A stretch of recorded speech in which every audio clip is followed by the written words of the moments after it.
4절부터 12절 읽도록 하겠습니다. 4절부터 읽겠습니다. 이는 그리스도 예수 안에 너희의 믿음과 모든 성도에 대한 사랑을 들었으며 너희를 위하여 하늘에 쌓아둔 소망으로 말미암음이니 곧 너희가 전에 복음 진리의 말씀을 들은 것이라. 이 복음이 이미 너희에게 이름에 너희가 듣고 참으로 하나님의 은혜를 깨달은 날부터 너희 중에서와 같이 또한 온 천하에서도 열매를 맺어 자라는도다. 이와 같이 우리와 함께 종된 사랑하는 에바브라에게 너희가 배웠나니 그는 너희를 위한 그리스도의 신실한 일꾼이요 성령 안에서 너희 사랑을 우리에게 알린 자니라.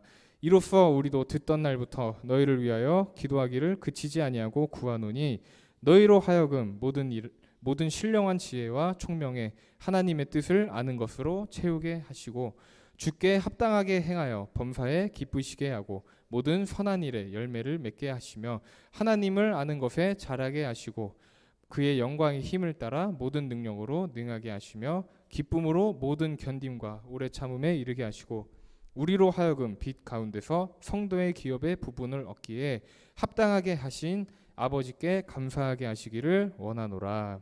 아멘. 오늘의 본문 말씀 정말 길었죠. 자, 샬롬. 한 주간도 하나님과 동행하는 지혜로운 삶 가운데 거하셨던 여러분, 오늘 이 시간 우리 함께 예배드리는 여러분을 주님의 이름으로 축복합니다. 장마가 끝난 줄 알았어요. 장마가 끝난 줄 알았는데 비가 계속 오고 있습니다. 그리고 보니까 태풍이 온다는 소식이 또 있어요. 근데 우리들의 삶의 상황 한번 생각해 보면은 이와 같이 비슷하게 마찬가지인 것 같다는 생각이 들었습니다. 시험이 끝난 줄 알았어요. 여러분의 시험이 끝난 줄 알았는데 아니죠. 시험이 또 남아 있습니다.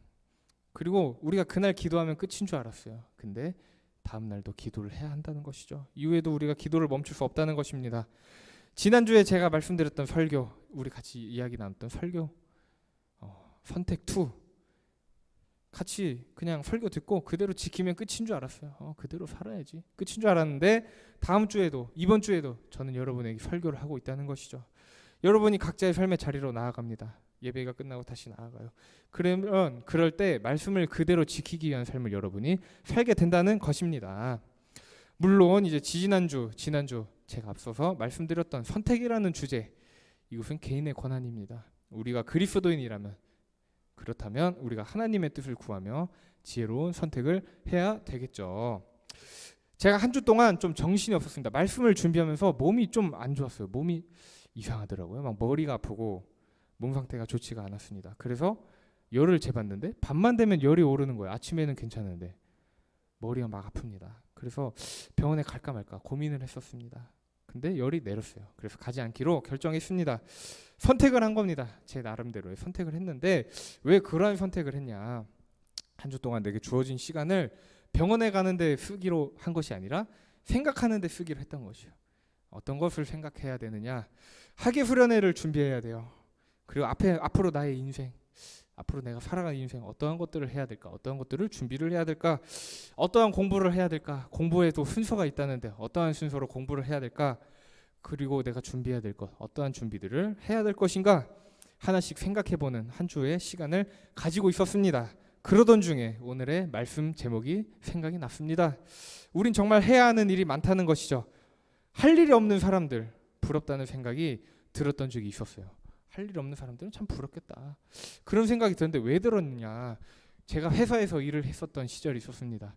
이 교회 오기 전에 저기 제주도에 실땡 면세점에서 일을 했습니다. 근데 회사에서 일을 하고 있는데 다른 파트 사람들이 있잖아요. 다른 파트 사람들은 월급은 똑같이 받으면서 맨날 쉬는 시간은 우리보다 더 많이 받고, 그리고 일하다가 보면은 맨날 구석에서 그 다른 분들끼리 모여서 이야기하고 있는 거예요. 그래서 저는 한편으로 좀 억울하다는 생각이 들었어요.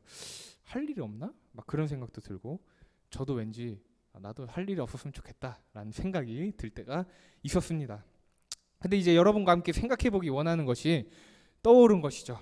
만약 여러분의 인생에서 목표가 없다면, 인생의 목표가 없다면, 어쩌면 우리가 인생의 목표를 가지고 하루하루를 막 고생하면서 살아가는 것보다도 인생의 목표가 없이 그냥 의미 없는 하루하루를 살아가고 있다는 것, 그것이 더 큰 불행이지 않을까라는 생각이 들었습니다. 최근에 이제 제가 최근까지는 아니고 한 2달 전쯤에 잠깐 만나 뵀던 분이 있었는데 그분이 이제 암으로 투병하고 계시는 목사님이십니다. 그런 목사님을 잠깐 사석에서 잠깐 만나게 될 기회가 생겼어요. 어딜 갔다가 만나게 된 것이죠. 잠깐 이야기를 나눴었어요. 암으로 인해 가지고 목회 활동을 중지를 하셨습니다. 목회 활동을 중지를 하시고 집에서 쉬고 계신 거예요. 말씀 읽고 계시고. 그리고 이제 목회 활동 말고도 여러 가지 활동을 하시던 목사님이셨는데 다 중지를 하셨습니다. 그리고 이제 주변 사람들, 주변 목사님들과도 연락을 끊고 말씀만 읽으면서 지내고 계셨던 거예요. 그러다가 이제 어디 모임이 있어서 잠깐 만나게 됐는데 그분께서 이제 저한테 이런 물음을 주셨어요. 아, 정말 힘드시겠어요라고 했는데 갑자기 저한테 이런 물음 던지시는 겁니다. 암으로 인해서 투병한 지 몇 년이 지나셨어요. 몇 년이 지나셨는데도 지금 이제 와서 저한테 이런 물음 던지셨던 것입니다. 암이라는 것이 왜 무서운지 아시나요? 예찬 형제. 그리고 저한테 물어보셨어요. 그래서 암 무섭죠. 그랬더니 저한테 살려고 하는 의지가 없으면 그냥 목표를 만들면 된다는 거예요. 삶의 목표를 만들면 되는 건데 목표를 없애버리는 게 암이라고 하는 것입니다. 암 때문에 인생의 목표가 점점 사라지고 있다는 것이에요. 그래서 항암 치료를 받습니다. 항암 치료 받는데도 점점 우울해지는 약인 거예요. 약을 먹으면 우울해집니다. 삶의 의욕을 만드는 것이 너무 힘들다라고 솔직하게 저한테 고백을 해주셨습니다. 그날 이제 집에 가서 생각을 해보았습니다. 아, 어쩌면 우리 모두가 이러한 암을 가지고 있는 것이 아닐까라는 생각이 들었는데 목적이 없는 삶이라는 것이 바로 암과 같은 존재로구나 라는 생각이 들었습니다. 몸의 세포가 막 죽어가고 있어요. 암으로 인해서 암세포로 막 바뀌고 있는 거예요. 근데도 우리가 단번에 느끼지 못하는 것이에요. 암세포로 바뀌기 시작했을 때 그때 우리가 알아차리지 못했다는 것입니다. 우리의 삶이 정체성을 잃고 있다는 것이에요. 목적을 잃고 있다는 것이죠. 열정을 잃어가고 있습니다. 근데 그것을 우리가 느끼지 못하고 살아가고 있다면, 특히나 우리가 그리스도인인데 그리스도인이라고 하면서 우리가 목적 없는 삶을 살아가고 있다면 너무나도 슬픈 일입니다. 너무나도 안타까운 일이겠죠. 뭔가를 열심히 하고는 있어요. 교회에 와서 뭔가를 열심히 해요. 학교에 나와서 뭔가를 열심히 해요. 공부를 열심히 해요. 친구 관계 정말 좋아요. 사람들이 남들 보고 너는 죄를 본받아라. 그 죄가 저인 겁니다. 그런 열심히 사는 인생을 살고 있는데도 왜 해야 하는지, 이것을 열심히 해서 다음에 이루고자 하는 것을 또 이루게 돼요. 그렇다면 그 다음에는 무엇을 어떻게 해야 되는가, 또 왜 해야 하는지, 또 왜 해야 하는지라는 질문이 여러분의 인생 가운데 계속 끊임없이 생길 것이라는 것입니다. 근데 모든 인간이 이것에 대한 생각을 하면서 살아가게 된다는 것이죠. 그리고 여러분, 이러한 생각을 처음 가지게 되는 시기가 바로 여러분의 나이대인 바로 청소년기인 것 같다는 생각이 들었습니다. 저도 청소년기에 이런 생각이 들기 시작했습니다. 물론 제가 바른 생활을 해서 이런 질문을 던졌던 것은 아닙니다. 저도 여러분과 똑같이 살았어요. 공부가 너무 하기 싫고 친구들이랑 노는 게 너무 좋고 저는 게으르게 살았던 것 같아요. 난 게으르게 사는 게 좋은데? 라고 하면서 매일을 살고 있었습니다. 그러던 문득 갑자기 그런 생각이 들었던 것이죠. 아, 이런 인생에도 변화가 필요하겠구나라는 생각이 들었던 것입니다. 그래서 이러한 생각들을 하게 된 것이죠. 근데 여러분과 함께 이야기해보기 싶은 한 사람이 있습니다. 바로 400년 전에 살았던 프랑스에서 태어났던 프랑스의 철학자 데카르트에 대한 이야기입니다. 여러분, 데카르트에 대해 들어보셨나요? 데카르트 들어보셨죠? 여러분, 수학을 공부하다 보면 중학교 수학에서 제가 어렴풋이 기억납니다. 데카르트가 어떠한 수학을 만들어서 XY 좌표를 만들었다. 그래서 그 XY 좌표, 여기 수학을 좋아하는 한 친구가 있는데 중고등학교 다니고 있다면 우리가 데카르트 한 번쯤은 들어봤을 겁니다. 수학에 큰 공헌을 했다고요. 미적분의 시작이 된 기초를 다져놓은 사람인 것 같습니다. 저는 미적분에 대해 모릅니다. 네, 근데도 이런 얘기를 여러분께 하고 있죠. 그래서 데카르트 수학자로도 유명한데 사실은 철학자입니다. 철학자이기도 하다는 것이죠. 이런 말 들어보신 적 있으실 겁니다. 나는 생각한다, 고로 존재한다.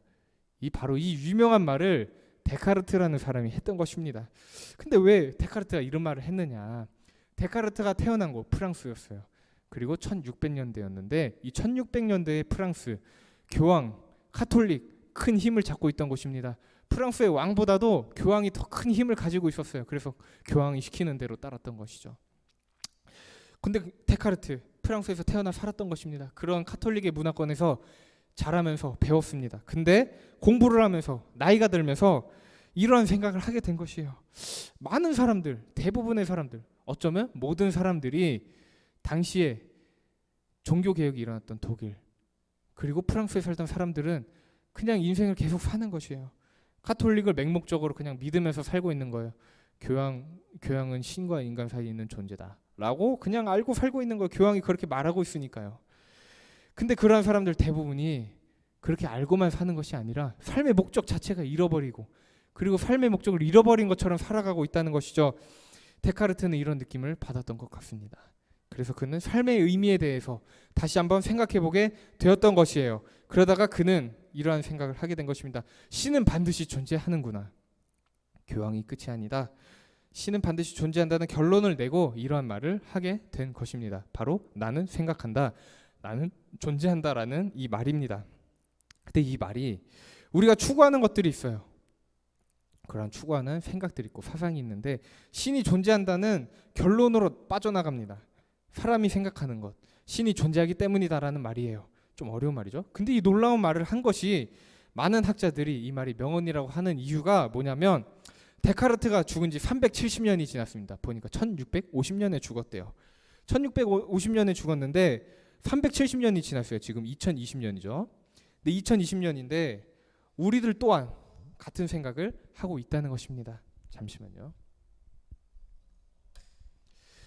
네, 신이 존재하기에 우리가 생각하고 있다는 이 말, 무엇을 생각하느냐? 우리가 무엇을 생각할까요? 바로 우리의 삶의 목적이 무엇인가에 대해서 생각하고 있다는 것입니다. 많은 사람들이 이야기하고 있어요. 요즘에 많은 사람들이 이야기해요. 나는 정말 많은 일을 하고 있습니다. 나는 그러면서 삶의 목적을 찾아가고 있어요. 라고 TV 프로그램에 보면 많은 사람들이 얘기해요. 힐링 캠프, 그리고 또 뭐 나 혼자 산다, 그리고 또 뭐가 있나요? 여러 가지 있죠. 여러 가지가 있는데 어떤 사람들은 세상에 알려질 만한 놀라운 선행을 합니다. 어떤 사람들은 세상을 바꾸는 놀라운 발견들을 해요. 어떤 사람들은 세상을 더 좋게 만드는 놀라운 기술들을 만들어냅니다. 근데 이 모든 사람들의 공통점이 있어요. 결국에 공통점이 있다는 것입니다. 뭐냐면 모두가 결국 죽는다는 것이에요. 모든 사람들은 나이가 들든 들지 않든 어찌됐건 이 육의 죽음을 경험하겠다는 것입니다. 근데 그렇다면 우리가 다시 한번 생각해 봐야 돼요. 우리가 이렇게 살다가 죽는다면 우리의 삶은 어떤 의미를 가져야 할까라는 질문을 가져봐야 하는 것입니다. 그리고 더 나아가서 과연 죽음이 끝일까라는 질문을 우리가 살면서 가질 수밖에 없게 된다는 것입니다. 그런데 일단 이제 이러한 질문에 앞서서 여러분 한 명 한 명을 향한 하나님의 놀라운 답변이 있어요. 2000여 년 전에 이 답변이 완성이 되었습니다. 뭐냐면 바로 이 땅에 오셨던 예수 그리스도, 예수님께서 이 질문에 우리 인생에 답이 되신다는 것입니다. 여러분 이렇게 물어볼 것 같아요. 전도사님 정말 어려워요. 어려운 말만 하시면서 예수님을 믿는다는 것으로만 제 인생의 답이라고 하셨잖아요. 근데 첫 번째 일단 어려운 점, 실감이 나지 않아요. 그 두 번째 어려운 점, 내가 그것을 믿는다는 것 자체가 너무 어려워요 라고 여러분이 생각하실 수 있을 것 같습니다. 제가 중고등학교 살아오면서 그러한 질문을 끊임없이 던졌어요. 교회 전도사님에게 던졌고요, 교회 목사님들에게 던졌고요, 성경을 읽으면서 던졌고요, 하나님에게 기도하면서 물어봤어요. 자체가 실감이 안 나요 전 이라고 말했던 것이죠. 근데 전도사님이 이러한 고민을 했던 것 여러분 똑같이 고민을 할 것이라고 생각이 됩니다. 근데 내 인생에서 달라지는 것이 없는 거예요. 교회를 다니면서 숱하게 들었어요. 예수님이 답이라는 것을. 예수님을 나의 삶의 구주라고 인정했어요. 말로요. 마음으로 믿어보려고 했습니다. 근데 마음에 잘 와닿지 않는 것이에요. 그래서 성경을 계속 읽기 시작했어요. 왜 예수님을 믿어야 하나? 예수님의 뜻대로 사는 것이 그리스도인의 궁극적인 인생의 목표가 과연 맞는 것일까? 라는 질문을 가지고 성경을 읽기 시작했던 것이죠. 그러다가 오늘의 말씀을 읽게 되었습니다. 오늘의 본문 4절부터 6절 우리 함께 읽어보았으면 좋겠습니다. 4절부터 6절입니다. 시작. 이는 그리스도 예수 안에 너희의 믿음과 모든 성도에 대한 사랑을 들었으며 너희를 위하여 하늘에 쌓아둔 소망으로 말미암음이니 곧 너희가 전에 복음 진리의 말씀을 들은 것이라. 이 복음이 이미 너희에게 이르매 너희가 듣고 참으로 하나님의 은혜를 깨달은 날부터 너희 중에서와 같이 또한 온 천하에서도 열매를 맺어 자라는도다. 아멘. 우리가 지금까지 교회를 다닙니다. 교회를 다니면서 교회에서 모이면서 배운 것들, 들은 것들 수많은 것을 들었어요. 근데 이것이 다 예수 안에서의 사랑과 믿음 그리고 소망이라는 것입니다. 예수님께서 나를 위해서 세상에 오셨다는 이 놀라운 소식이 2000년이 지난 지금 여러분 각자에게 이미 이르렀다는 것입니다. 이미 여러분에게 놀라운 소식으로 도착했다는 것입니다.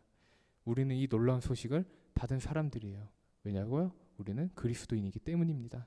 우리는 하나님의 은혜를 받은 사람들입니다.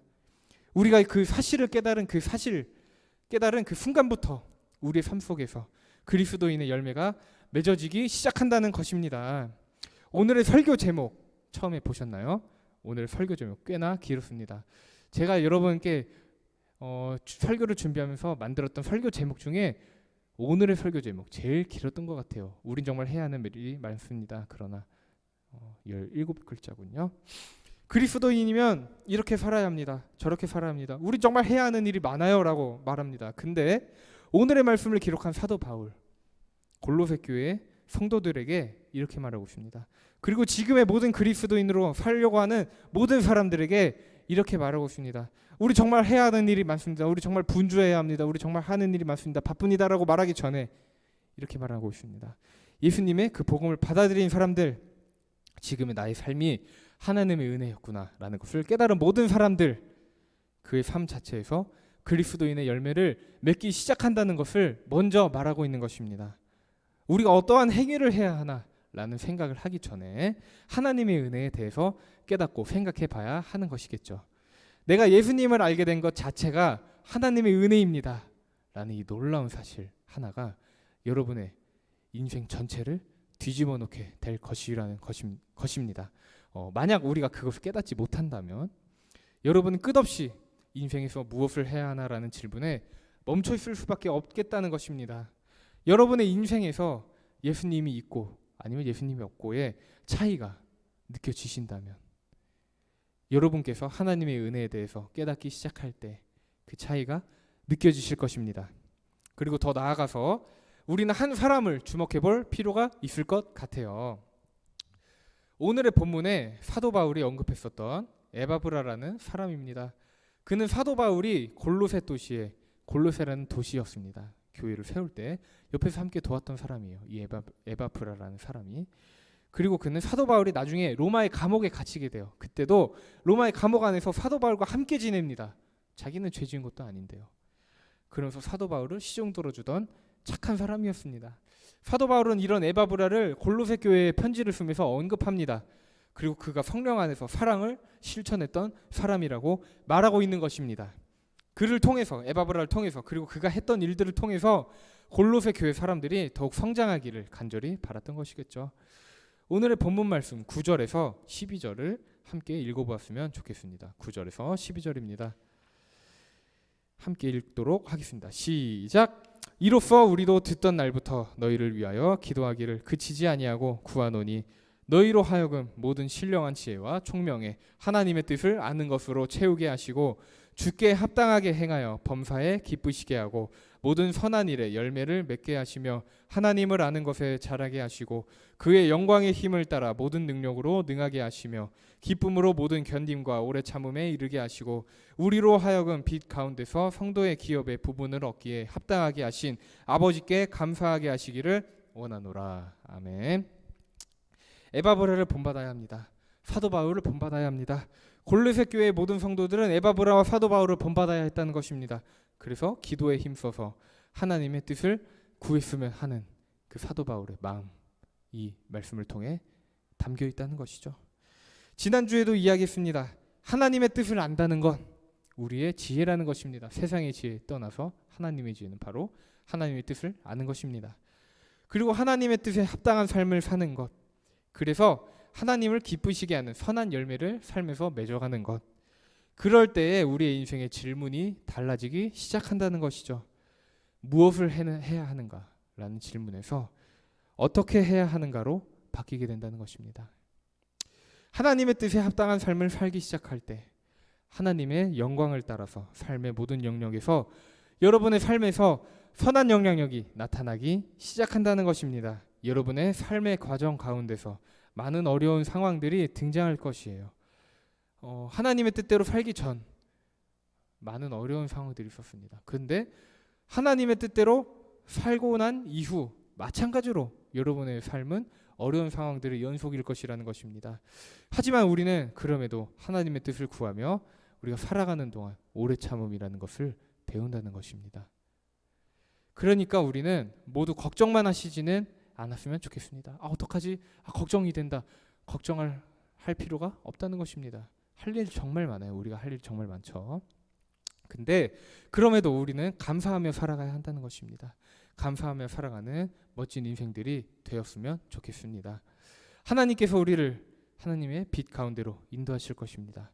하나님께서는 감사하는 인생들에게 축복을 주시기 때문입니다. 말씀을 정리하려고 합니다. 하나님께서는 태초부터 우리를 위한 계획을 세워놓으셨다는 것입니다. 바로 하나님의 아들 예수 그리스도를 통한 놀라운 계획입니다. 지금 이 시대, 우리가 살아가는 2020년 코로나 시대, 많은 사람들은 하나님을 잊어버리고 살아가고 있어요. 점점. 그리고 또는 하나님을 부정하면서 살아가기 시작합니다. 하나님을 알았던 사람들마저도요. 그러한 많은 사람들은 인생에서의 목적을 잃어버리고 살아가고 있다는 것입니다. 그러나 하나님을 믿고 하나님의 은혜를 경험한 우리들, 인생에서 어떠한 삶을 살아야 하는지에 대해서 잘 알고 있습니다. 인생의 목적이 무엇인지 알고 있다는 것입니다. 바로 우리의 삶의 주인 대신 예수 그리스도를 따르는 삶입니다. 하나님의 뜻을 따르며 살아가는 것, 바로 우리 삶의 궁극적인 목표라는 것이죠. 우리 눈앞에 보여지는 상황과 상관없이 여러분의 인생에서 끝까지 함께하고 계시는 하나님, 그리고 예수님과 동행하면서 오래 참음과 감사가 넘치는 선한 삶의 주인들이 되시기를 주님의 이름으로 기도드립니다. 기도하겠습니다.